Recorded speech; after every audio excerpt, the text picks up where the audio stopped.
Hello, MoJo family, and welcome to Level Up or Level Off, and the show where we talk real talk about parenting in the digital age. I'm your host, Missy Djomo, and I just thank each and every one of you for joining. Take a moment, push that like button, subscribe, and share this video because this video is not going to only be for single parents, but if you have a child that plays video games, if you have a grandchild that plays video games, if you have nieces and nephews, or if you just know kids who have video games in their hands, this show is going to be for them today. Well, for you today, so that you can help them. All right. So, we're going to dive into the questions that's on a lot of parents' minds. How closely should we monitor video games our kids play? In this episode, we'll dive into the challenges of many single parents face, how closely you should monitor video games that your children play. We're going to explore. Um, we're going to explore a lot, the benefits and the risks of gaming, how to set healthy boundaries without becoming that game patrol, and practical strategies for staying connected to your child's gaming world. Whether you're a solo parent or co parenting, you'll get tools to help you decide um, when to intervene, when is it necessary to intervene, what to look out for, and how to have that conversation with your kids. So, we're just going to get started. But before we do, we're going to see who is in the chat. So grab you a cup of coffee if you drink coffee at night, soda, wine, whatever you choose. Kick back and relax. It's a chill day and we are going to get into it. And look at my faithful Sandra. Sandra, thank you for coming on to the show. Make sure you share because I don't think that we know any child that does not play video games, regardless. So we're just letting folks know that we are live. Let me take a minute. I'm excited because I have so much to share.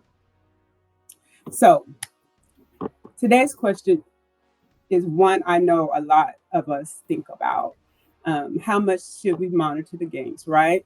So I got some thoughts and some tips coming up, but I want to hear what you have to say about it too. So I'm going to drop the link in the chat now because we're going to just start right off from the beginning, and inviting you all on to put in your input. So, but before we do, let's get started. If you are in the chat, drop a line, say hello, hello, tell me where you are, where you're watching from, and share this video. So let's get it started.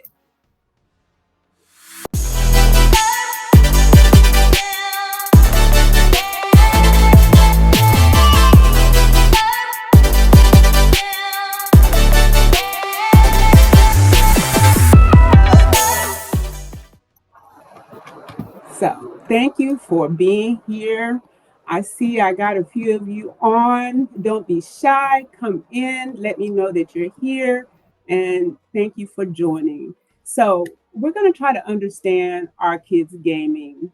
Um, we're just going to dive into a lot of things. I'm going to show you this video first so that you can really get an understanding of why I decided to talk about this topic because it has become real in my life. I also have children, and I'm going to share a story about kind of a personal experience that other parents should definitely be aware of, and that is predators who use video games as a mask. So let's check it out.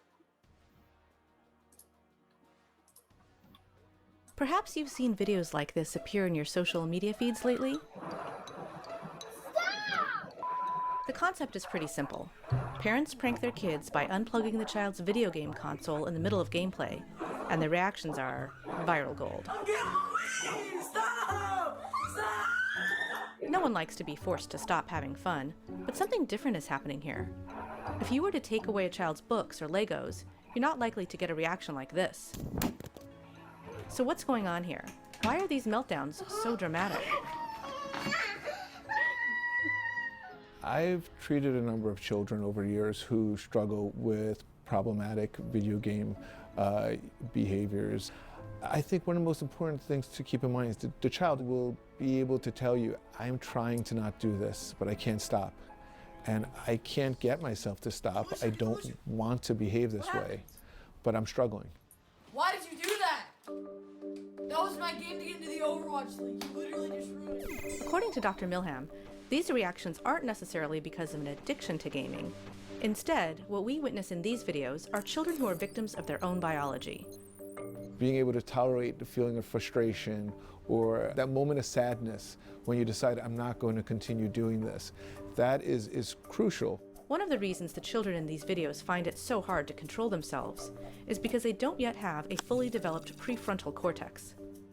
The prefrontal cortex is a key component in the brain that's involved in helping us to control impulses and urges. When you have something like the video game being turned off suddenly, the child is faced with having to feel those negative emotions. Another factor is dopamine, which is often referred to as the brain's pleasure chemical, because it's associated with feelings of euphoria, motivation, and concentration. Dopamine is a key component of regulating reward mechanisms in the brain. The stimulation we receive from playing a video game impacts the same pathways that are present when one is becoming intoxicated with a substance. So it's no surprise that many of the behaviors and reactions that we see for a child who's struggling with having this sudden stop brought about in their video game playing has analogs to someone who is being asked to stop usage of a substance. Let's say a child is about to eat a piece of candy. The anticipation of eating that candy gives the child a spike of dopamine. Then their parent yanks that candy away from them. That action will cause a drop in dopamine, which will upset the child. Video game designers have gotten remarkably adept at keeping gamers entranced with a steady source of intermittent rewards. More rewards means a constant stream of dopamine released into the brain throughout gameplay. So when a parent pulls the plug on a child's video game, there's an even more powerful effect.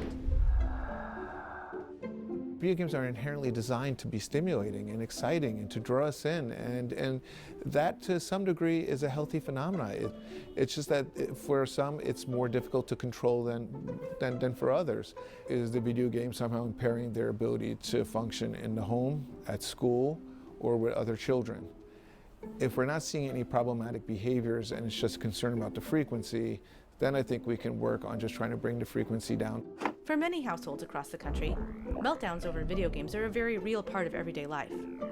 Parents we have spoken with say they find themselves in a battle of wills with their children when they tell them to turn off a video game and do homework, eat dinner, or go to bed. Dr. Milham recommends implementing 2 basic rules. Number 1, establish clear and consistent rules about the days and time of gameplay. Number 2, enforce a transition period between gameplay and bedtime. Dr. Milham also recommends that parents be wary of an underlying problem. Games may just be a coping mechanism. One of the most important things is to really curb the video game playing and monitor it and put interventions in place before it's a problem. Once the video game playing becomes a problem, at that point the parents will probably need to seek guidance from whether it be therapists, counselors, or other care providers in order to help to assess and deal with the challenges at hand.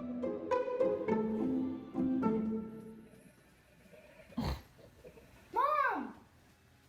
Now I have to do it all over! Whew. We have a lot to dive into. Does that look familiar to any of you? Whew. It's It somewhat looks familiar, but I am going to dive even deeper. I just want to say, do not, please share this video because we are going to talk about some really serious things as it relates to children and video games.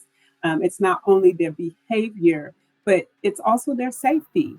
Having a personal experience with video games, and I'm going to be very vague because it was that serious. But I'm just going to say that if you're not careful, if you're not paying attention, um, even through video games, and I'll talk more specific about the specific ones. There are predators out there who want your children, and they want to get them by any means necessary. So, video games is just a tool that they will use to get to them. So, before we get into it, hey NECA, welcome to the show. Like, share this video, especially with anyone who has small kids or even teenagers, because I'm here to tell you that even teenagers is this can be an issue. We need to protect our children because those that are creating these video games, it just seems like they are not. Their focus are to sell video games. Their focus is not to protect our children. But I think as it becomes more studied, like that video was from the Wall Street Journal that I just shared, and I have seen kids act like that to turning off the game. So we're gonna get into it. Who is Hey Biba? How are you? Welcome to the show. That is my real fam right there. Welcome all my real fam who have come on to support. We are gonna dive into this, and it's about to get real. So let's do it.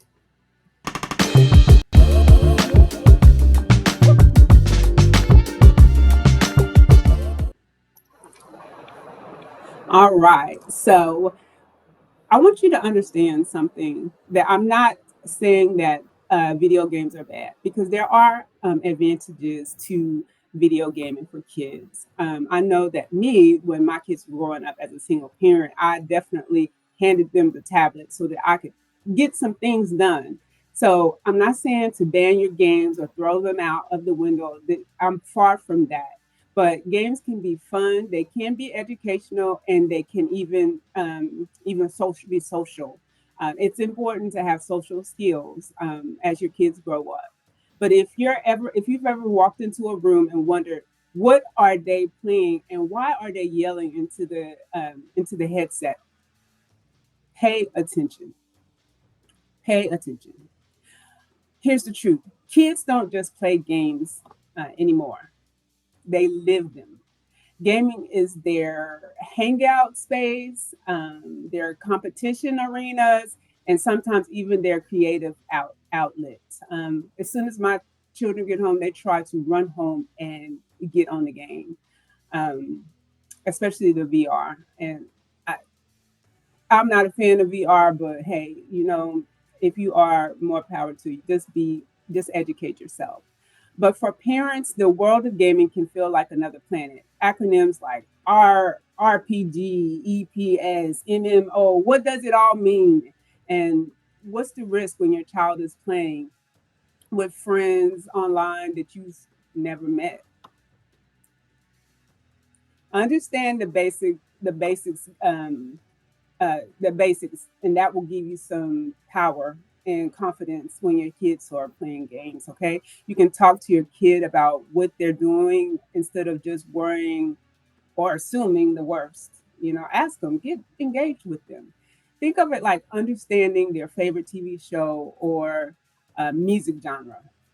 It's part of who they are, and your interests will build trust. Okay. So let's start with genres. Okay. These categories help you know what kind of experience your child is having and what kind of behavior that game encourages. Because believe it or not, depending on the game, it can encourage different behaviors with your children. I mean, if you're playing like an action game, fast paced, skill based, think of like Fortnite, Call of Duty, Spider Man. They test reflexes and coordination, but often involve combat. Parents should watch for violence in games, online competition that can get heated. Time management is important with these games because you don't want your child to get lost. Hi, Fortune. Welcome to the show. Thank you for joining in. So for parents, the world of gaming can feel like another planet, right? Um, it just takes time to really get to understand. So I'm going to continue to break it down best I can. Sorry, Timmy. Welcome. I'm glad that you are happy with this topic because we are definitely going to talk about it. Thank you for coming. Like, share. Make sure to speak to everyone in the audience. All right. So, action games, like I was saying, you just want to limit because you do not want your kids to get stuck there. All right. All right. So, we also have puzzle and strategy games, titles like Minecraft, The Sims, Planet versus Zombies develop creativity and problem solving. These are often great choices for balance. You have the creativity, low stress, and education. Role playing games, that's what that RPG stand for. Games like Pokemon or Final Fantasy or um, um, oh gosh, I had another game. But this immerses your child into fantasy, a fantasy world with fantasy characters and quests. They build their imagination, but once again, you have to limit their time because they can get lost. Another thing I want to tell you about these games is that there are in game purchases. The fantasy could also be violent. Remember that. And these games usually have online communities. So that means outside people can access your child, your children.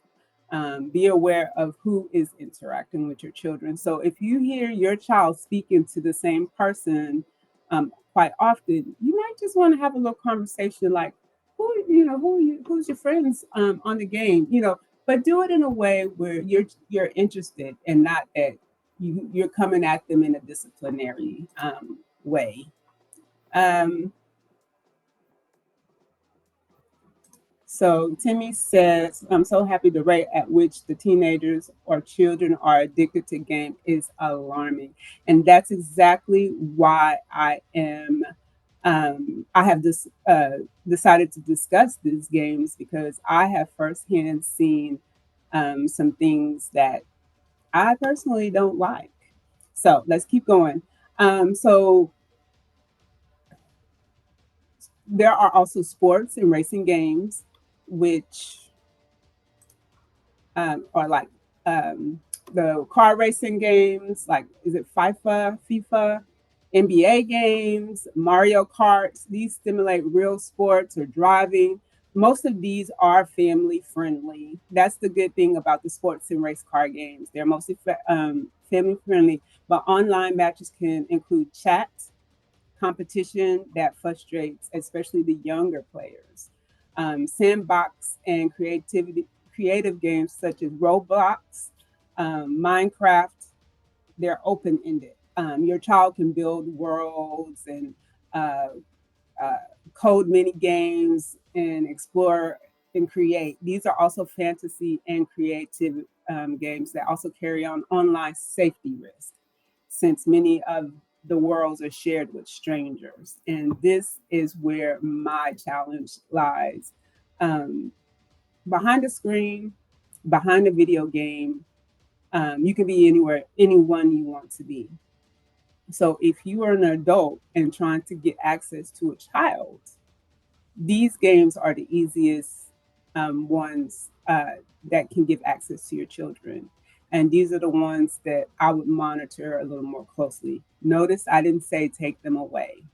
I said monitor them a little closer because if you come in after this show and say, "Oh, I saw a show and I'm taking these games from you because they are not safe," that's not true. That's not what I'm saying. What I'm saying is monitor your children while they use these games, limit their time, get act like show interest so that they'll be more open to share with you if something goes awry on those games. Say somebody says something that they're uncomfortable with. Well, if you're a parent who's already saying you shouldn't be playing these games or mad about it or always irritated or upset when you see them playing the game, they're likely not to let you know if they encounter a problem on these games. So online multiplayer games, that's what MMO stands for. These are big games. Again, Fortnite, Roblox, Among Us, Apex Legends, a lot of those kind of games. They're social experiences, but can expose kids to unfiltered chat, bullying or pressure, predator risk in voice or text chat. Parents should know whether your child is using voice chat with and who they're using it with. So, um, again, also another thing that I need to say is if your child is let you know that they are interacting with someone on the game, encourage them to keep it on the game and inform them of if someone's on the game trying to encourage them to take the conversation off the game to one, not don't do that. Just absolutely, I don't care who it is, don't do it because if they know you, they know how to get in touch with you. If they don't know you, they can try to encourage you to go into places that you shouldn't. And especially like a lot of times they use a lot of these other social media outlets. Most of them I didn't even know about until I had to come face to face with them. So I just encourage you to just um, be interested, show interest in the games. Okay, someone has a question. Um, how I can't see it. It's too low. Hold on. How do we put a time limit since children don't know when to stop? You are their time limit. You are the one who. So for me, what I have done is I set a time limit on my kids' phone. So they only have 2 hours a day to use their phone. And I've also limited to, at least on the phone, if they can take anything off the phone. I've also limited to what they can purchase on the phone. In fact, they can't purchase anything without asking me. Anything my children do on their phone, I use Family Link. I use a program called Family Link. They have to ask me. I have to give them permission to be able to use or download certain games or certain apps in general because it's not just the games. I mean, there are chat rooms, there are dating sites, all of that. So I just limit their games that way. And then inside the house, I don't know if a lot of people know this or not, but you can actually have your internet turn off at a certain time. So I have two Wi-Fi connections. I have one for the home, and then I have one for the guest. So I only allow my children to be on my guest Wi-Fi. And the reason why I do that is because at 9 o'clock at night, my guest Wi-Fi goes down. So you can't use it from 9 p.m. to 7 a.m. in the morning. You can't use my guest Wi-Fi. And so if that's the only Wi-Fi they can have access to, then once it goes down, they do not have access to those games anymore.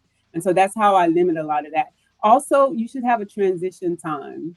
I think they said it in the video between gaming and between going to bed, and it all is because of their heads, their brains, and they're underdeveloped. They need a downtime to bring all that dopamine that's been and bring it down so that they can rest.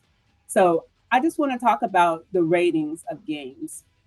So just like movies have ratings, games actually have ratings. So there's ESRB ratings, that's in North America. E for everyone, that means that it's a family friendly content.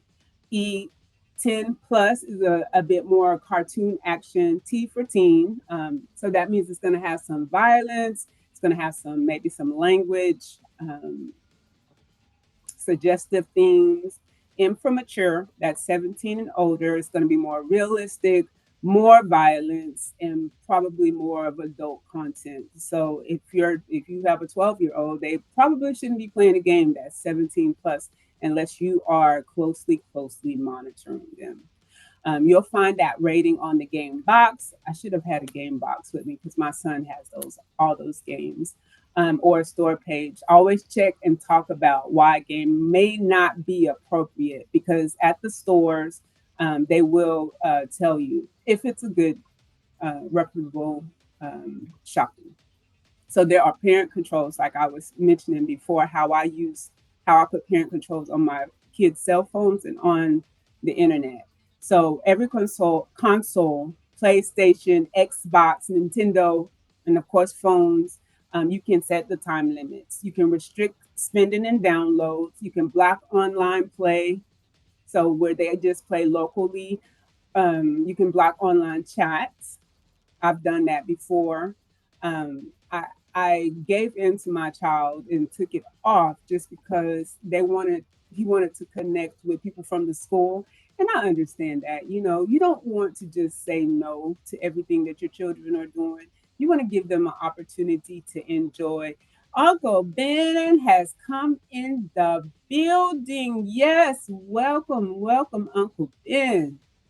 So we are here talking about gaming and why we should closely monitor what our children are doing on games. So now I'm going to talk about online versus offline gaming. This is where it's going to get interesting. Online versus offline. When you are playing offline, these are single players, local multiplayer games, no internet needed. They're safer in terms of interactions and content exposure. Great examples of those are like the Super Mario Odyssey, the Lego games, or there's an offline version of Minecraft. So, you don't have to worry about strangers having access to your children. And then it's also easy to manage the playtime. But the negatives about those is that it is less social. So while you do not want your kids to socialize with strangers, at the same time, you want them to develop social skills because social skills are very important, especially as they get older and go out into the world and start working and being among people they don't know. They need to know how to socialize. So these games are less social and they have limited replay value. So online play is where your child connects to other players. Sometimes friends, sometimes complete strangers. But the pros to these games are the social interaction, the team building. Like I'm not gonna even lie, I've played uh, a game is called Total Battle, and I have socialized because you talk as you build your cities, and people will come and attack, and you have to come together and attack back and things like that, and it teaches you how to cooperate and communicate with other people. So there's pluses to the online gaming, but the the cons, as I would say, is that it's unfiltered. The content's unfiltered. The language is unfiltered. So a lot of times I have been in those games where there's a lot of cussing and a lot of inappropriate things. And so this is what you want to be aware of with your children. And I'm going to tell you, I specifically got into a game because I wanted to understand, why are my kids so just intrigued with these games? Like they just can't even breathe or even eat dinner peacefully without trying to run to get to these games. And so that's why I actually got into the one that I played. Um, so another con is that you're exposed to strangers. You can get addicted to these games through constant updates and events. The game that I used to play would always have different events that you had to join, and I was just like, okay, how do I choose which one I'm going to do? So if I'm feeling that way, overwhelmed sometime by a game, you have to think, how is your child feeling? So, if your child is playing online, especially with strangers, talk about who they're talking to, talk about who they're playing with. Like I said, if you continuously hear them saying the same name, um, uh, ask questions, set boundaries. Maybe you tell them only play online with friends they know. Uh, Let them know no private messages with strangers. Um, and probably take a break every hour. Take a break. Don't leave your child playing a game for 2 hours, 3 hours straight. Uh, Let me go into the chat and see what's going on in here. Hello, hello, hello. Thank y'all for joining.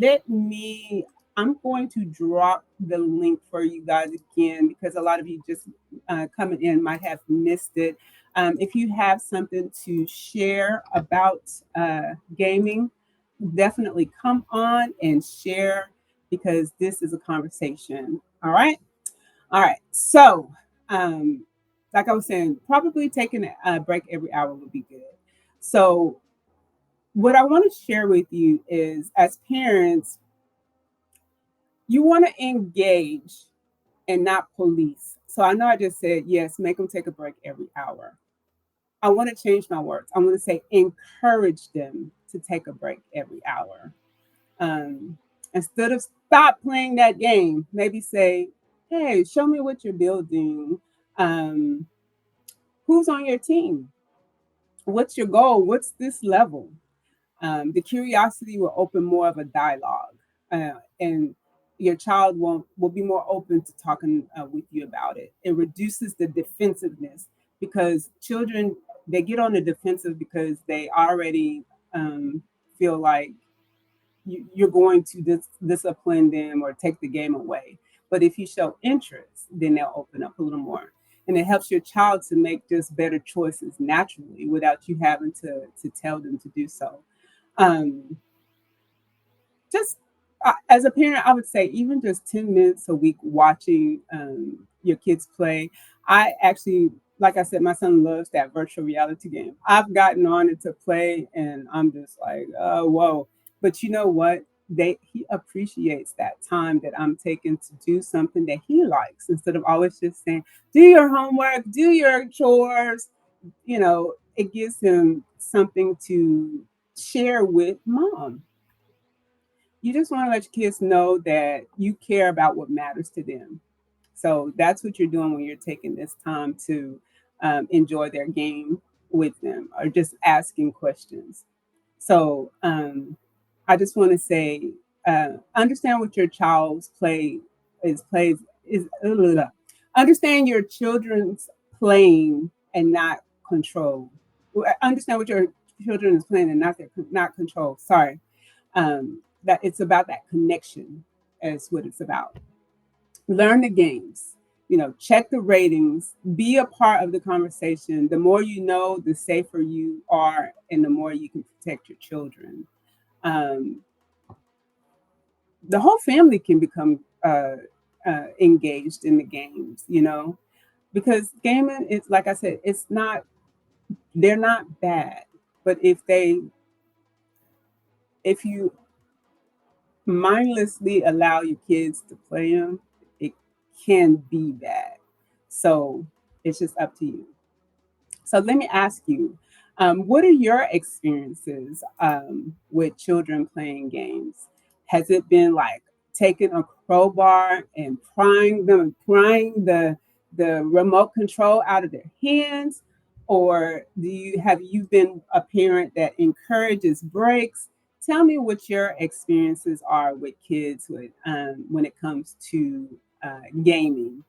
And feel free if you want to come on the screen. I encourage you to do so. Be by and Uncle Ben. Uncle Ben, I know that you have something you can share. Let me see. Let me see. You know what I'm going to do while I wait for some comments in the chat? I want to play that video again because a lot of you came in late. So I'm going to play the video again because I want you to understand more of why I am saying what I'm saying about this game. So drop your comments in the chats, and we'll see you in just a minute. Seen videos like this appear in your social media feeds lately? The concept is pretty simple. Parents prank their kids by unplugging the child's video game console in the middle of gameplay, and the reactions are viral gold. Stop! Stop! No one likes to be forced to stop having fun, but something different is happening here. If you were to take away a child's books or Legos, you're not likely to get a reaction like this. So what's going on here? Why are these meltdowns so dramatic? I've treated a number of children over the years who struggle with problematic video game behaviors. I think one of the most important things to keep in mind is that the child will be able to tell you, I'm trying to not do this, but I can't stop. And I can't get myself to stop. I don't want to behave this way, but I'm struggling. Why did you do that? That was my game to get into the Overwatch League. You literally just ruined it. According to Dr. Milham, these reactions aren't necessarily because of an addiction to gaming. Instead, what we witness in these videos are children who are victims of their own biology. Being able to tolerate the feeling of frustration or that moment of sadness when you decide I'm not going to continue doing this, that is crucial. One of the reasons the children in these videos find it so hard to control themselves is because they don't yet have a fully developed prefrontal cortex.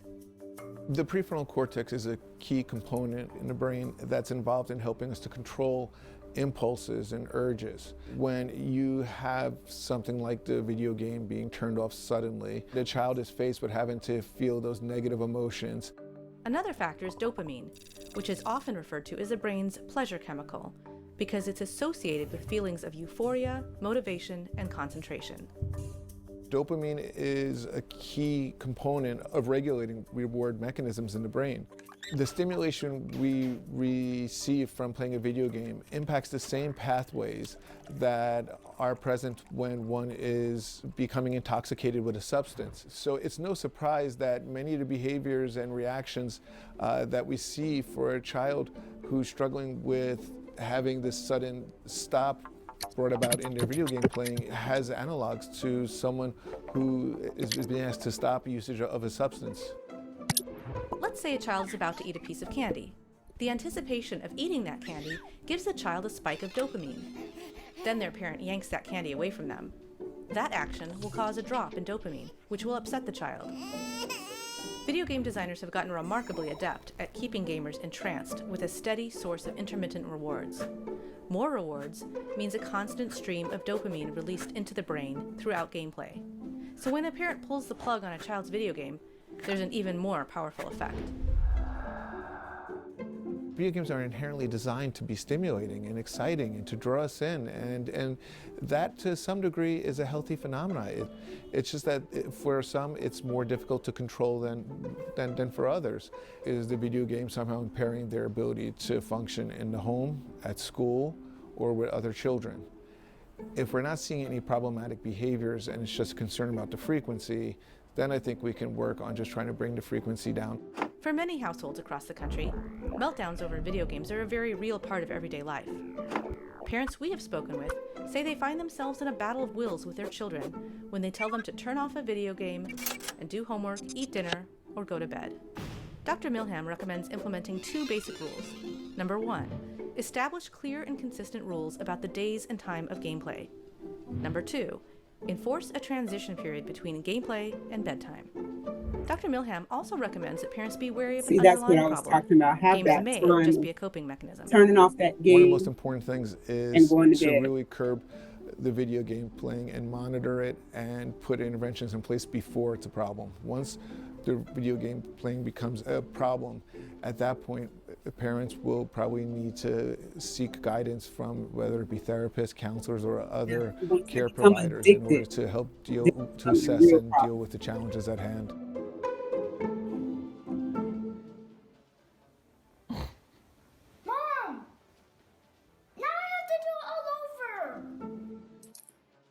So I haven't had that experience with the child getting as angry as some of those kids, but it's a real thing. It is a real thing. I've heard of um, other friends who has had that trouble with video games, but honestly, I haven't.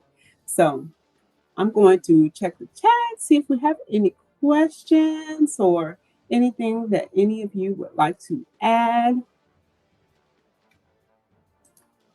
And I don't see any. So I hope that you all enjoyed this little bit of information. I will continue to come on every Thursday and share tips for single parents, but really and truly, these tips are for all parents. I just have a heart, as I always say, for single parents. And that's why I kind of focus more when I name my shows. I try to get single parents' attention because I was a single parent and I walked through a lot of these things without social media to help me to navigate life in the video game age. So it wasn't that when my children were younger, it wasn't video games weren't what they are today, but it's very important to educate yourself. Um, oh, okay, we have someone who wants to come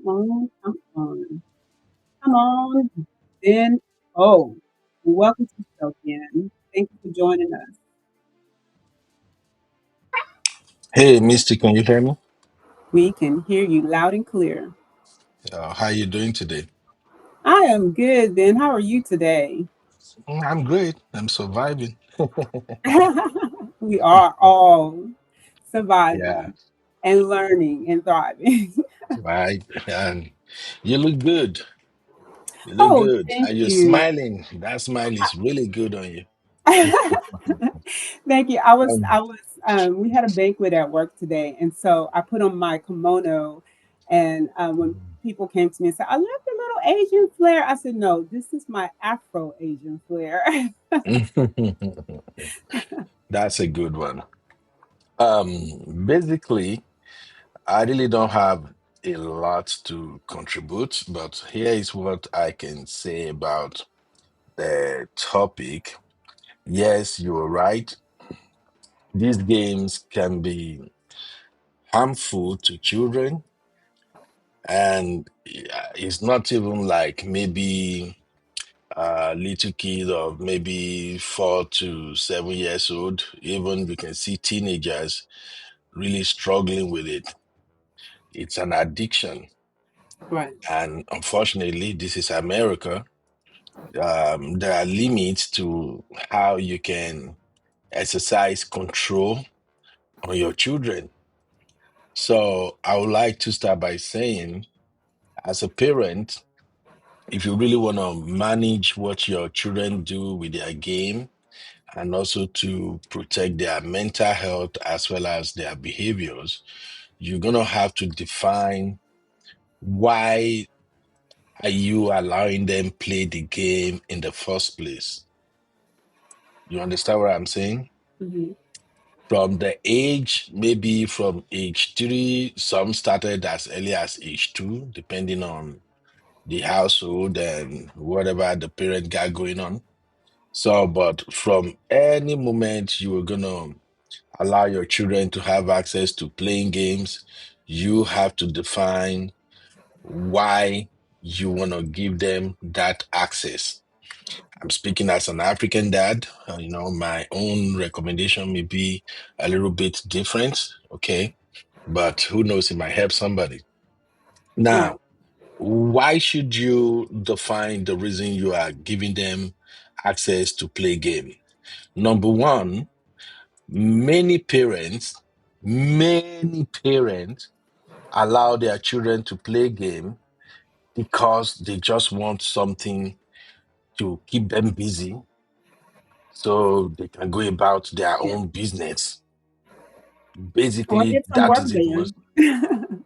Yeah, it can be work, it can be anything, but a lot of parents are using games as excuse, you know? You just feel like, oh, this boy, let me just get him busy. Let him just have something doing so I can have some leeway. I can have some time for myself. And that's it from age one, age two, all the way up. They give them their phones, give them everything, buy all these gaming pads and the like, and just hand it over to the kids. Now, when the children are like from age two, even age one, all the way to like 3 and 4, that makes sense. You want to keep them busy. But again, you have to define why are you giving them access. Now, if you know you're giving them access to game because you just want some time for yourself, then you need to know that you're doing that for selfish reason. Don't say I'm tough now. Don't say I'm being harsh now, Missy. It's a matter of fact, we have to take accountability as parents. So if your reason for allowing your children to play game is because you want some me time, you just want to distract them, you have to take accountability. Now, step two, if you're gonna give them access to playing game, you're gonna have to decide what type of game am I introducing my baby to. Exactly. There are various categories of games. You have educational games, you Right. have different activity games, you know. So you're Yeah, gonna have to decide. understanding. Yeah, so you're gonna have to decide what class of game are they playing? What's the purpose of this game? Is the game helping them developing some intellectual capacity, or is the game is just giving them entertainment? You know, so when they were little you can control what type of game they're going to play. So now as they grow up, as soon as they get into elementary school, from age 5, 6, 7, they are already mixing up with other kids out there. Now remember, even if they're not playing the games on your phone, you definitely have TV at home with YouTube apps. If they are not playing the game, they are watching somebody play it. Right. You see what I'm saying? Yes. I So you're gonna have to invest time to figure out what parental control do you have on those apps. You know, here right now on YouTube, they have YouTube for kids. So you may have to like configure your TV to only show them YouTube for kids. So, but as soon as they're getting into elementary school, age 5, 6, 7, they are mixing up with other kids now, and they're gonna start making friends, and they're Mhm. gonna be talking. Children talks a lot, you know. So when they come to school, they're gonna talk. Oh, have you seen this game? Do you play that one? This is fun, you know. And your children wanna feel among. So when they come back, they want to search for those games their friends are sharing with them. You see what I'm saying? Yes. So you don't have control over some of the things that they're gonna play as far as gaming is concerned. However, you can check what type of game is it they are playing from age 5 all the way to 7, all the way to 10. One thing I recommend for parent is whatever electronic device you're handing over to your children, you have to set it up on your own ID. That's to be on Mhm. your ID. The email, the password, you're gonna Yeah. have to be the one to set it up. Now, you're gonna give them condition.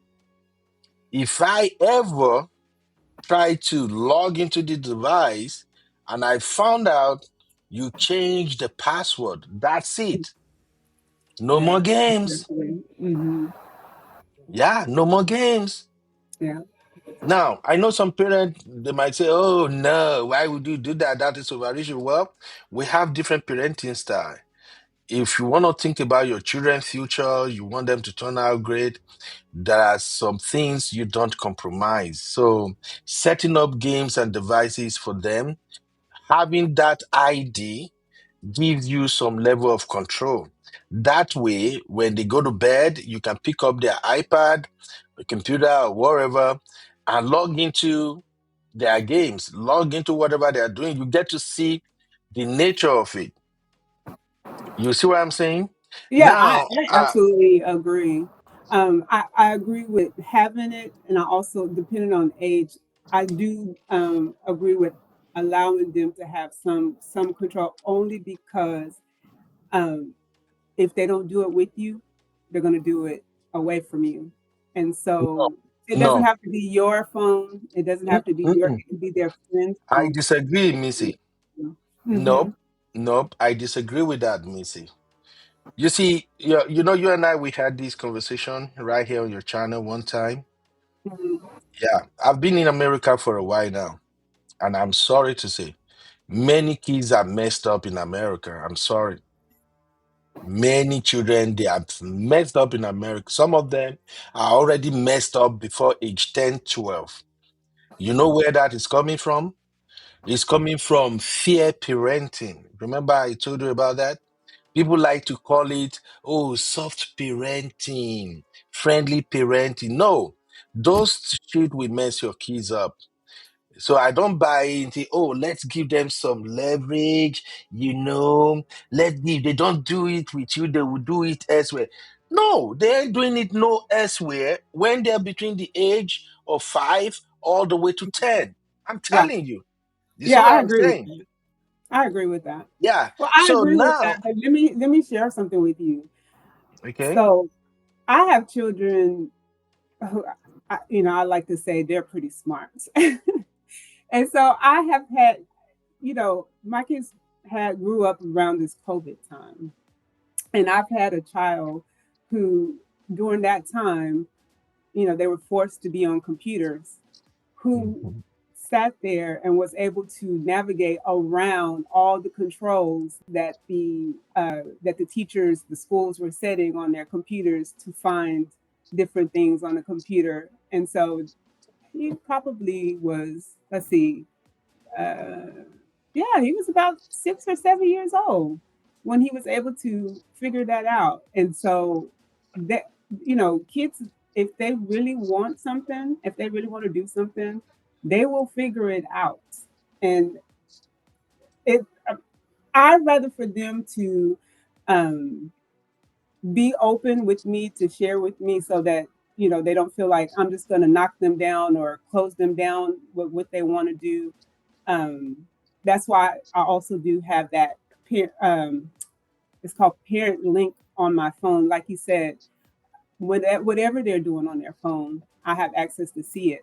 But what they're doing on someone else's phone, I don't have access to that. And so that's why I try to, keep that door of communication and a little bit open for them to be able to, at least if something's not going right, I'm more concerned about the predators out there. If something makes them feel uncomfortable, that they're open to come talk to me about it. That that's kind of how I see it. But Evan said something great. Coming from a from a lifelong gamer, it was just a natural progression for my son to get interested in gaming, pushing him toward coding and getting him interested in a background aspect of making games. Yeah, I think that is a good one, and that's very true. But go ahead. I'm sorry. No, you're good. Natu just came in the building. Hi, Natu, sister Natu. Welcome to the show. Uncle Ben? Yeah, I can hear you. Okay, I'm sorry. Sorry to cut you. I was wanting to greet our real fam that came into the building. Yeah, okay. Shout out to Sister Natu. So as I was saying, Missy, as a parent, you're gonna have to establish some rules. I quite understand what you're saying, but do you know there are stages to everything in parenting?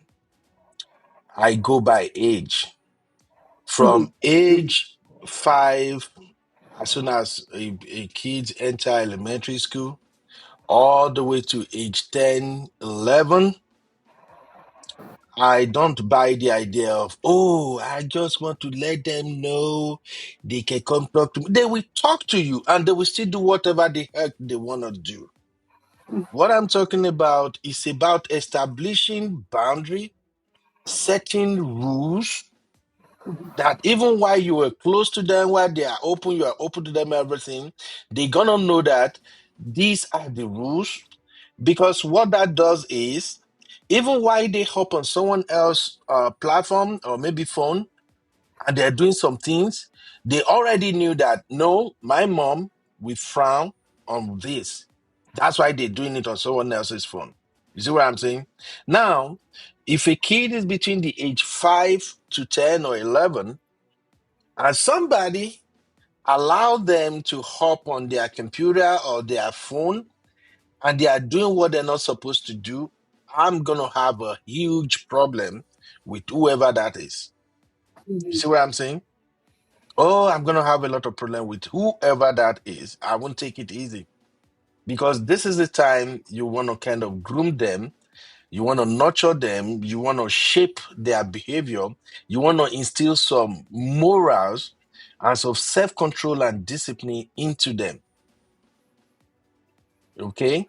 So now that's it for age 5 to 10, 11. Now from age 11 all the way to 14, as a parent, I will share this with my community. Those are actually the years that will shape whatever your children will become. It's not age 15, 16, 18. No. It's from 11 all the way to 14 because that's when they're going to grow into teenagers. You're muted. You were muted. Ben, we can't hear you. Hello? Yes, you went mute for a minute. Okay. So now, as a teenager, this game has progression. There are some games they started playing from age 10, 11, all the way to 14 that are really the bigger problem. This is when they start playing all these games that can actually reprogram their brain, like all these kids you see that go to school and just messed everything up at school. You know what I'm talking about. We see it in the news all the time. That's when they start playing all this aggressive game and the like. So what me I do is, again, whatever you are using, it got to be set up on my account. If you're gonna buy a game, you're doing anything, it's from my account. And I also have a simple rule. We're not buying game in my house. If it's not free, forget about it. My son knows that very well. My daughters, they know all of that. I see you are laughing already, Missy. You probably thinking, oh, Ben, you're crazy. why you Like laughing? you said, every home is, every home is different. Parenting styles are different. So, and that's your choosing, and I think it's okay. I think your parenting style is fine. Yeah, It's what I works for got your it. home. I Mhm. honestly I know a lot of parents gonna frown at that, especially some parents in America with fraud. And like, oh, come on, you can't even pay for a game. But here's the point. It's about the kids. It's about how you want to shape their life, and it's about what type of teenager they are growing into. You see what I'm saying? All Yeah. right. For instance, why do I want to pay for a game that are gonna literally show my kids how to shoot gun all day long, killing people in the game, shooting target, pa, po, p, all day long. Are you getting what I'm saying right now? So that's why for me, as soon as the game is getting into the zone of, oh, daddy, can we buy this? Oh, and these games, some of them are not cheap. Some goes as They're not. They're know, not cheap. yeah, $30, $20, and I have this conversation with my children too. You've not started working, you don't even make money. Why do you want to buy a $40 game? Explain it to me. What are the benefits you're going to get out of this? Because that is where the addiction gets started. They buy one, they offer them another game, and then after they are done playing that, they recommend another one. You see what I'm saying? At this age, the primary focus is supposed to be on academics, good behavior, good grades at school. If I'm gonna buy you $120, $70, $40 game, what benefit is that offering you? So the type of game I invest money or buy is either it's gonna be coding something that is gonna at least give you some skills. I'll buy that. But all these we shooting, we blasting people off. No, I don't do that. They're still gonna figure a way to play it fine, but you're not gonna. I'm not buying it. So and again, as soon as I discover you bypass my login details or something, that's it. Your game is off. Okay. So all of these help to at least protect the child. And it still boils down to what I said when I started. What is the reason you are allowing them to play the game? Now, as soon as they are getting to age 8 all the way to 12, 13, 14, you also want to manage their time. How much time do they spend on these games? That's why it's important because sometimes children tend to spend more time on the games because they have nothing else to do. Nobody is paying attention to them. They are all by themselves. Remember, I told you that in some household, they can have like three, four children in the house. They don't even play with each other. They come back from school, everybody drop their bags, they go to their room, and that's it. They Mhm. don't play together, they don't eat together, they don't do nothing together. You see the problem right there? So, what now happens? They started communicating with friends online. They now begin to listen to what friends are telling them online, maybe through group chat, social media, or everything. And then you get to begin to see the children behaving differently. So it's the same thing with the game. You have to think about the timing. And now that they are teenagers, are they spending more time on the game because they are bored? Because there is nothing for them to do? Because you, the parent, you don't even create time to hang out with them, to take them out. You don't sign them up for activities, games, recreational activities, something to keep them busy. So now, after school, they have all the time in the world to sit right there and play game all day long. So I'm just saying all of these that mostly it comes back to we parents. We're just gonna have to factor their mental state, their expectations, their life. They also have their own life, which is quite different from us, the parent. So you have to look into their lives too. Do they have friends? There are some children now, some parent talks to me. They have children. They are no longer children. One have a son who is 22. This boy don't have friend. No friend, no girlfriend. He spend all his time on his computer, talking, chatting with people he don't even see. He trusts them, share his problem, everything with them every time. The mom say whenever he's in front of his game or on his computer talking with all these friends, that's when he's happy the most. So you see what I'm saying? We also have to look at some other things we can use to distract them from gaming.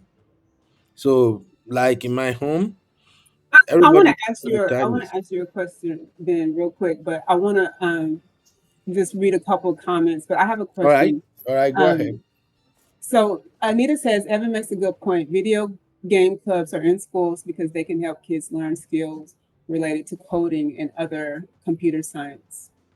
Um, Anita also said, good point earlier. I encourage parents to play video games with their children. My kids play with their auntie and love it. Time never By the reached. way, the great aunt is in her 70s and she has a beautiful relationship with my children. And then Evan came back and said, "What about the kids on YouTube that get paid by people watching them play video games, and now are millionaires? They sit there all day playing games and have become rich. What age is this, Evan? I'm just curious about the age of these children. And then also there are professional gamers that are millionaires as well. And yes, I absolutely agree. Um, the question I have for especially that last age group, Ben, that you said, um, what is wrong?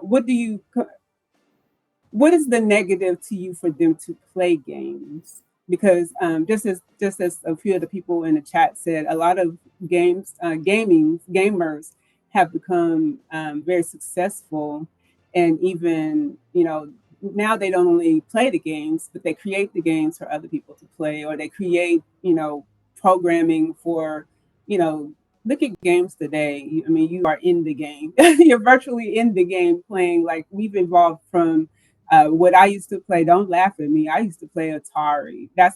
I'm dating myself. Do you remember Atari? That was a long time ago. That was a very long time ago. How many of you in the chat remember Atari? Don't make me feel like I'm the only one who play. I'm the oldest one here, but I think games definitely have benefits, and a lot of what you said I had mentioned already. Monitoring, limiting the time. Um, I remember when my kids were growing up, I was it was one of my children who was watching TV, and I realized that sometimes they're just sitting there staring at the images go by, but they're not really even taking it in. And I realized that that means they've been watching that too long. It's time to do something else. I think a combination. I think you have to balance everything. You have to balance your gaming, you have to balance your sports, you have to balance your studying, because nobody can study 24 hours a day. Nobody can study 10 hours a day. I think it's just about finding that balance for for your child, because even every child is different. Um, Evan says also there's professional. Oh, sorry, wrong one. Well, I can call them kids, but they're in their 20s. Okay, yeah, I was curious. Anita says Pac-Man. Yes, yes, yes. I was always ready to go to the next color. You remember every time you beat a level in Pac-Man, then you go to another color, and then the ghost and the Pac-Man gets faster, and then at one point Mrs. Pac-Man comes. I know y'all remember those. I am not the only one. But I wasn't a big time gamer because my mom, she didn't really care about that. I came from a strict background. I didn't play games. I didn't watch, TV was very limited. We didn't have cable. We had the bunny ears. And my mom didn't even let me listen to secular music. She was very restrictive, and so this is why, as I'm growing up and raising my children, I'm trying to not be so restrict my kids' activities, because I know that as soon as I got out of my mom's house, the first thing I did when I turned 18 was got a tattoo. I was like, my mom didn't want me to have a tattoo, so I'm gonna get a tattoo. And so that's a lot of kids' mindset. Now maybe you say not, because I know you mentioned American kids, maybe not African kids, or I'm not sure because my kids were born here in America. But a lot of kids, if you withhold things from them, they'll figure out ways to get it. And I'm no different. Even though my mom was very strict on me, I figured out ways to get around things. Just what? Now that I think about it, maybe that's why my kids are able to do that.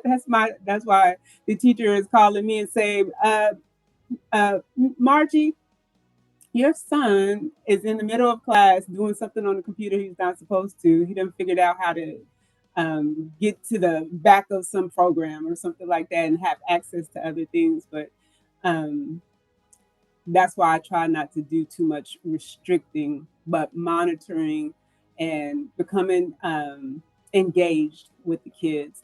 Now, me as a single parent, I wasn't able to do that as much because it was one of me and three of them, and every child had a different need, and I had to um, meet each child where they were because they had a different need. They were at a different age and a different stage, and so I really tried to get them involved. But I will be very honest. I will say, yes, me.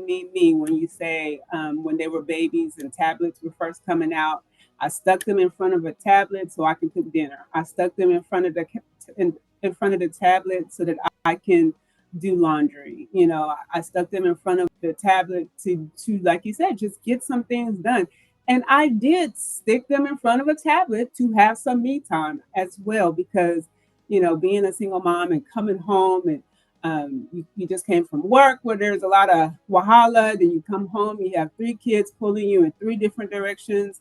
After homework, dinner, you just need some woosah time.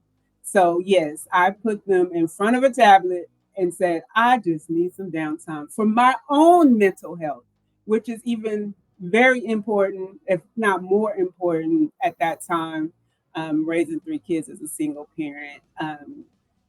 The me time was very important. And if that meant the kids were in front of a TV or a tablet, that's what I did.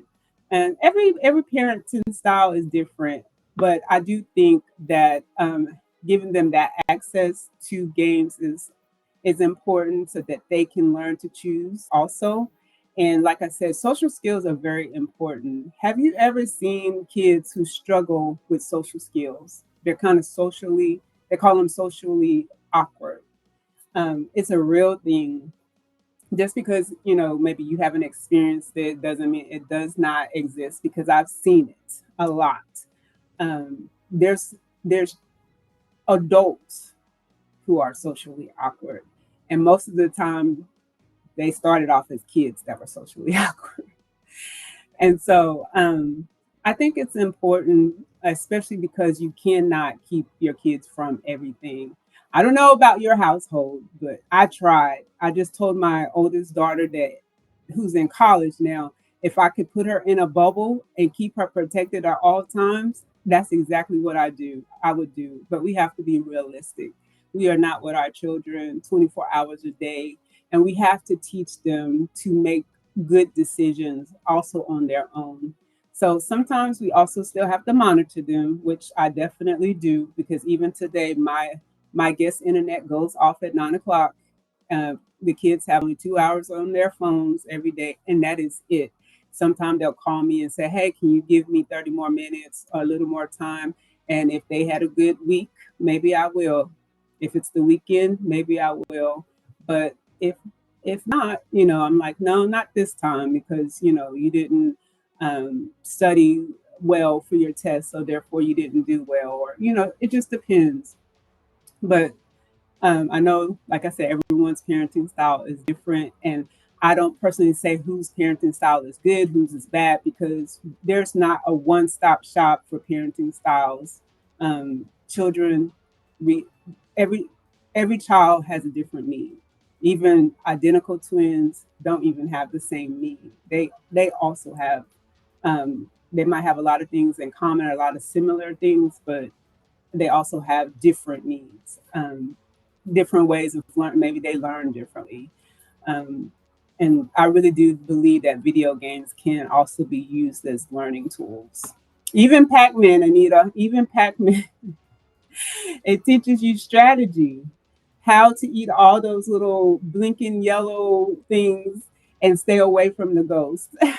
It teaches you strategy. It's been, are you still around? You Yeah, might I'm hearing you. Oh, I thought you left me, but yeah, I agree with a lot of what you're saying, especially the restrictions. But you were on 14, so how about age 15 to 17? Age 15 to 17. Mm-hmm. I think At that time, if you have done a very good job as a parent, game will be the least of your concern, because by age 15 all the way to 17, they should be moving with their peers who are now thinking about college, who are thinking about life, who are thinking about better things to do than playing games. I'm sorry.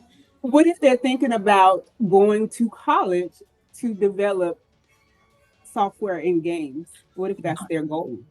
Excellent. Excellent. So how Listen, did they get there? There has to be a stage to how they got there. no, we're on the same page, Missy. All I'm saying is, every parent have their own unique style, okay? As a parent, I believe you're gonna have to define what you want your children or how you want them to turn out. You feel me? Mhm. There- Can you hear me? yes, I can hear you. Uh-huh. Yeah. So as a parent, you're gonna have to figure out how you want your children to turn out in life. So you're parenting them from age 5 all the way to 15. You should have at least know what they are interested in, the direction they want to follow. Game is not a bad thing. You feel me? It's not a bad thing. It's all about what are they doing with the game? Can they function outside this gaming thing? Are they playing the game on a positive note, or the game is becoming a problem? You see what I'm saying? So that's why I said by age 15, you should already know their trajectory. If they are interested in coding, software development, or oh, I really want to go into game, I really want to do, you already know. And you already know they have that self-discipline and control. It's not like they are addicted. I'm coming from a point of addiction now. If you notice that your son, your daughter is playing game because she can't control herself, she can't control himself, that's the problem, Missy. I don't know if you get what I'm saying right now. The video you play, Right. all those kids shouting, yelling, getting angry whenever they took their console away, those kids are addicted. That is negative. And I don't encourage any parent to say, you know what, I'm just gonna manage it. No, you are raising a disaster. Yeah, they get to that point. My son get to that stage, I think it was around age 9 to 10. You know how they'll start playing game and they will be yelling, yo, pa! Like maybe they lost the game and they start smashing things. No, no, I caught it because I'm always around, I'm always present. As soon as he got that zone, I'm like, hey, dude, you're doing too much right now. The game is affecting you. Time up. Time up, bro. So I told his mom, at this point, we're gonna put this boy on a schedule. No game Monday to Friday. Saturday, he got 3 hours to play game. Sunday, 2 hours. Until he can control himself. And then I talked to him. He's so young, he was 9 years old. So I talked to him. Hey son, the reason we're gonna do this is because right now you are beginning to immerse yourself in this game, and you can see that sometimes you just get angry just because you lost a game. It's just a game. Sometimes you're by yourself, you're yelling, so it's not good. And then you say, yes, daddy, I understand, daddy. And we work together. Now, my son can literally sit up by himself, do his homework. Sometimes it will be on his computer 2 hours, sorting his homework all by himself. And he's just 10 years going 11. You see what I'm saying? Now, before around that age 9, sometimes even when he want to eat, he will go and get his food and bring the food back to the gaming table. Now he will get his food, he go to the dining table, finish eating, bring the plate back. Sometimes we go to the backyard, we play game, or we can do any other thing. And then sometimes I I've countless time I've seen him go upstairs instead of going to his game. He would just go to his room and he would just turn off his the slow music and just go to bed. So the point I'm making is, as a parent, you want to monitor them all the way. Once you notice the game is taking control of them, that's when you step up. But if you notice they can control themselves around the game, even adult play games. I play games. You I see what play I'm saying? games. Yeah, it's just Yeah. about control. Are you playing game when you're supposed to be on your homework? You see what I'm saying? Are you are you going to school fighting because of, you just have to like pay more attention to them. When you see that they are in control, you're good. So coming to the question you asked, by age 15, you already should have known your kids. You should have seen what their interests are. In fact, from age 11 all the way to 14, they should be talking about career with you. Some of them might be saying, "Oh, I think I want to be a doctor. Oh, I think I'm going to play game. Oh, I want, you would know. You already know what are their extracurriculum activities. What do they do besides game? What positive activity are they involved in? Between age 12 to 15, they should be playing games at school. They should be involved in one or two things at school. So if you ask me, you're not supposed to have gaming problem with them at age 15. If you are still having problem with your kids at age 15, I'm sorry, you already did a bad job. Oh, Ben. That Seriously. means you got a bad job. It means the parents already did a bad job, because at age 15 they should have self-control around game. That's just the point I'm making. They should have self-control about game. At age 15, they can choose a day, maybe they play game all day long, but you can tell the game is not affecting them behaviorally. It's not impacting their social life. And for instance, if by age 13, 14, your son or your daughter, they're not telling you, "Oh, mom, my friend has a birthday coming. Can I go to the birthday party? Oh, mom, we have this game, we have this thing going on." If everything they were more concerned about is just game, game, game, game, by age 15, the parents already have issues. Maybe the parents should be calling a therapist. That's just the point I'm making. Now, if they are choosing gaming as a career path, then you're still gonna notice the self-control that I'm talking about. Your baby is at school right now, Missy. You are not there with her. You can tell that she has self-control, right? Now imagine if your baby is the one that can't even stay away from her game all day long. He's game, game, game. And now he's going to the university. What do you think gonna happen? So that's the point I'm making. By age 15, you should have trained them, guide them, know everything about them, know that they are good. So if they're gonna continue to play game from age 15, they are playing it maybe for career or just for leisure. That's what I would say. Okay. Okay. Um, there, I agree with some, and some I'm kind of like, but that's okay because and even each, like stressed before, even each child is different though too. So um, by 15, some children may be there, some it may take them a little bit longer to get there, but it depends on the child. Um, I know I was going to share. There's a game that I like to play. It has to do with interior design. And even me as an adult will find myself lost in building and designing different interiors because this is something that I want to do when I retire. Since my husband's a general contractor, instead of us going out to pay someone to design design interiors when people want to remodel, I want to learn how to do it. And it's the interest came from a game. I started through playing, it's called Home on a Game. And then just as I've gotten interested, I started watching shows with remodeling. And then um, I, I even got a program at work that they used to build roads, and I was like, I want a copy of that program to just learn how to use it to design. And it has been the gaming makes interest. The gaming is what caught my interest, and so I just wanted to share that little bit of that little piece of information. And oh, I wanted to also say, even me as an adult have found myself playing for endless hours, and then realize, oh my God, I've been on this thing for like 3 hours.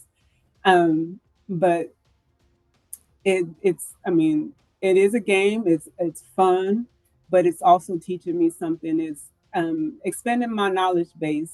Um, one thing I didn't know how to do, or which I'm not as good as doing, is measurement and just things like that. But this game helps me do that. So I just think that yes, there needs to be limits for kids, but I also think that gaming could be a very useful tool as well, because just like the example I just shared from myself and um, my son, he is now in like now he takes all the multimedia classes. He's only in middle school, but he because he's advanced, they've put him in engineering classes now. And last year he took multimedia. This year he's taking engineering, and all that came from his desire um, to his interest in gaming. It all came from his interest in gaming. So it definitely has its benefits. But like you said, like those kids in those videos, it has benefits. But if you're not careful, it definitely has. It can set you up for downfall because video gamers they create games basically to be addictive. I mean, they're creating the game to be addictive. They want you to play endless hours of games, and a lot of times, if you're not careful and if you don't monitor your kids, that's exactly what they'll do. Um, there was a there was a parent, but I can't remember where this was, where their child would literally pee on themselves because they wouldn't want to stop playing the game to go use the restroom. So when it gets to that point, you are already now. That's when I know that you're past that point. You've gone too. The child has been too um, engaged in gaming. So that's when I know that hey, you know what this we need to go a different direction. We need help from this point when it's there. So I definitely agree. I agree with a lot of what you said, but I do also agree that I think just monitoring gaming would also be a course of action when raising your kids on games. But I also my biggest thing is safety. Um, is the access that gaming allows people to gain access to your children. That is my biggest concern. Even more than the tantrums, my big concern is safety when it comes to gaming. So that is what I have to say, Uncle Ben. Mm. Yeah, thank you, Missy. This is a very interesting show, Missy. Thank you so Like, much. You always come on and make it even more interesting. uh, I like love to hear. I was you going to said, say real quick. I love to hear your views because I only present one view, but this world is made of all different people, different backgrounds, different upbringings. You're an African man, I'm American woman. We have views that line up sometimes, we have views that don't, and it's okay. That's what makes the world go around. And there is no blueprint that says this is how you do it. You can only do it this way, and this is the only way it's going to work. There's no blueprint that tells us to do it that way. So we have to navigate life and learn what works and what doesn't work. And sometimes some people get it the first time, but there's some of us who don't get it right the first time. And I have to learn from mistakes. And then as I learn from my mistakes in raising my children, I teach them the mistakes that I made so that they don't make the same mistakes with their children. So exactly. You see, now you're talking, Missy. so You any talking. last thoughts that you want to share? Yeah, you see, I like the fact that you said it's good to have different perspective.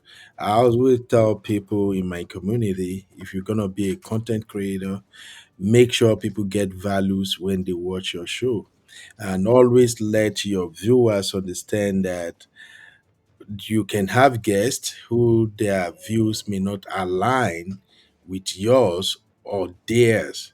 However, if it is something that is life related, you can say sometimes you might find yourself in similar situation, and the guest that views doesn't align with yours, that view may become something that gonna save the day. You see what I'm saying? So I know some parents might get to watch this now and they may get to think about everything we've discussed so far. And from me, my last take is that I see a lot of parents these days who don't want to take accountability for how they raise their children.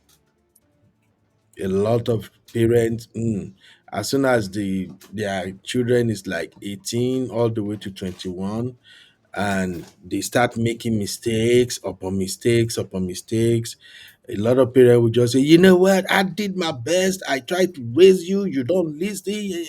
They put all the blame on the baby. But I like to tell parents that, look, children will turn out how they want to turn out, but you have to play your part. Mhm. You have to know when to be their friends and when not to be their friends. You're going to have to set rules around these children. We have the generation of children we have now, they are way different. These children, they grow up with computer. Yeah. You see a lot of 2 years old now. If you give them your phone, you will be surprised. Some app they will open up on your phone and you'll be like, how did you know how to do that? So their generation is different.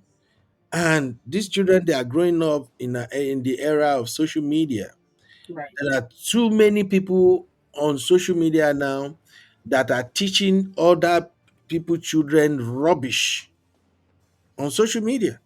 All they Yep. have to do is sit in the corner of their house, go to TikTok, turn up their camera, and Mm. become these all saint aunties or uncles giving out rubbish advices. So Yes. you as a parent, if you don't invest time in your children to get to know what they are doing at each stage of their developmental, if you are not there monitoring, checking with them, following them up, these aunties and uncles on social media, they're gonna teach the kids. They will teach them. You see what I'm saying? So when it comes to this gaming thing, gaming is not bad.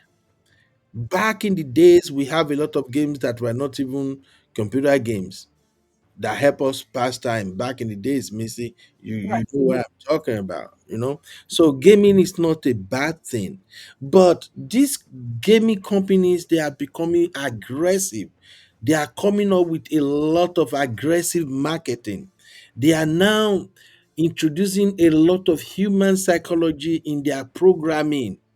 Exactly. They Mhm. mess with these children dopamines. Yeah. They program their Exactly. Mhm. brain. You see what we're saying? And Mhm. remember, these children, their frontal lobe is not fully developed until they hit age 25, 26.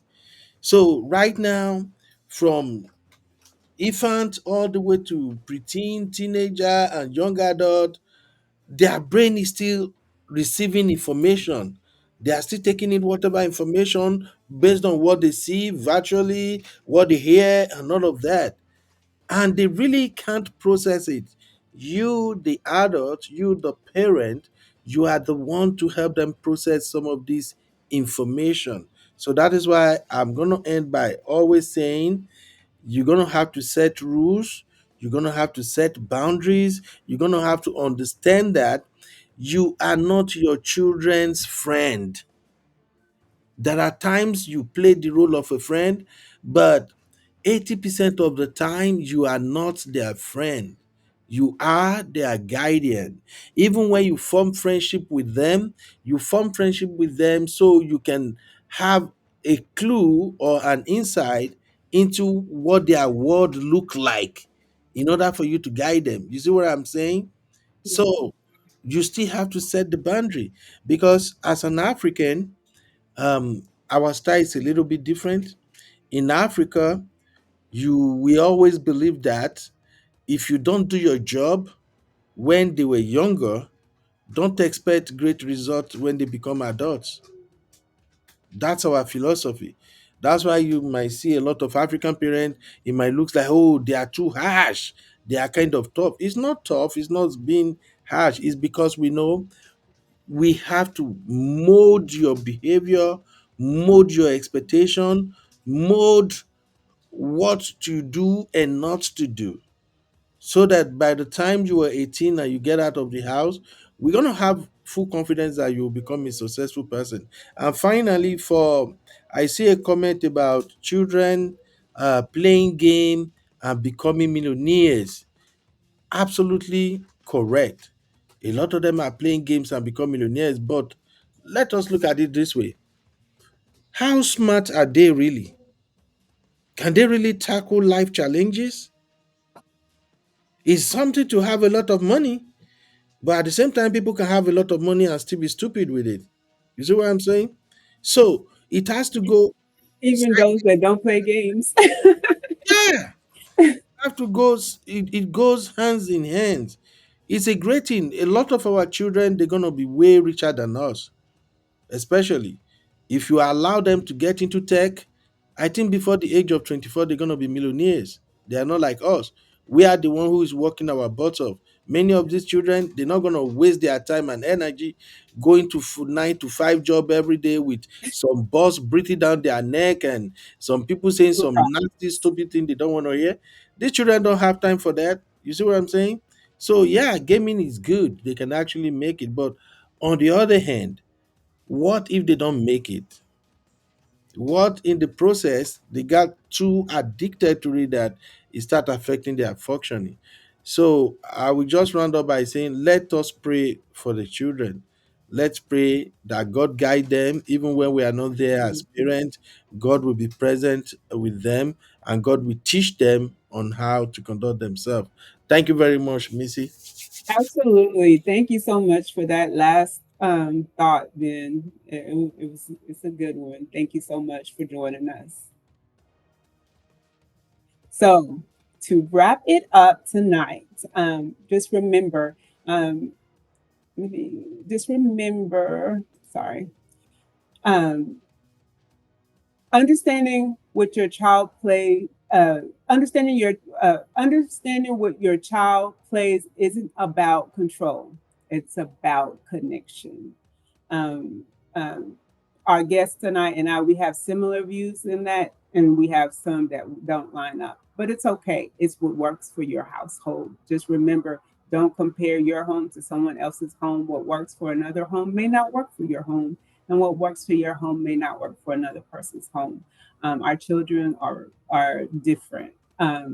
But I will say, when it comes to games and what your kids, even what they're watching on TV, what they're playing, and even who they're doing it with, learn genres, check the ratings, be a part of the conversation.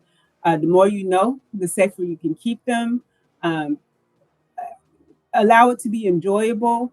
Um, and like I said, involve the whole family. Our family used to do the Michael Jackson game where we used to dance, do the dances, and it was a family thing that we did together that brought us closer, and it was fun. And we also got some exercise while we do it, so there was a health benefit in that one.